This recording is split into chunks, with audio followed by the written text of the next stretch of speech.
আচ্ছা, আমি একটা জিনিস মিস করছিলাম, তাই ভাবলাম ওই জিনিসটা আপনাদেরকে একটু দেখাই।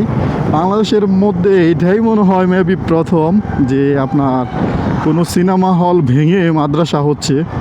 তো এই দিকটাতে দেখা যাচ্ছে রাস্তাটা খুবই, এই যে আমরা চলে আসছি, এটা কিন্তু এক সময়ের জনপ্রিয় সন্ধ্যা সিনেমা হল। এর কোনো অস্তিত্ব আছে? এখানে এক সময় প্রচুর গান বাজনা এবং অশ্লীল ছবি চলতো। ওই পাশে দেখা যাচ্ছে আপনার কোরআনের বাণী বা কোরআনের তেলাওয়াত হতো, এই পাশে আপনার গান বাজনা বাজতো। তো জীবনে বহুবার এই দিকটাতে আসা হয়েছে, তো এই দুইটা জিনিস পাশাপাশি দেখে একটু খারাপ লাগতো।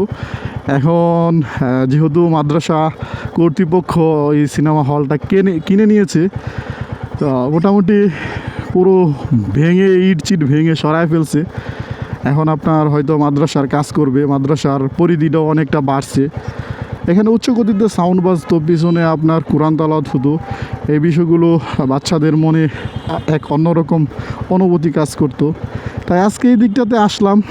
যারা পারেন, আমি আশাবাদী একটু সহযোগিতা করবেন যাতে মাদ্রাসার কাজটা খুব দ্রুত এগিয়ে যায়।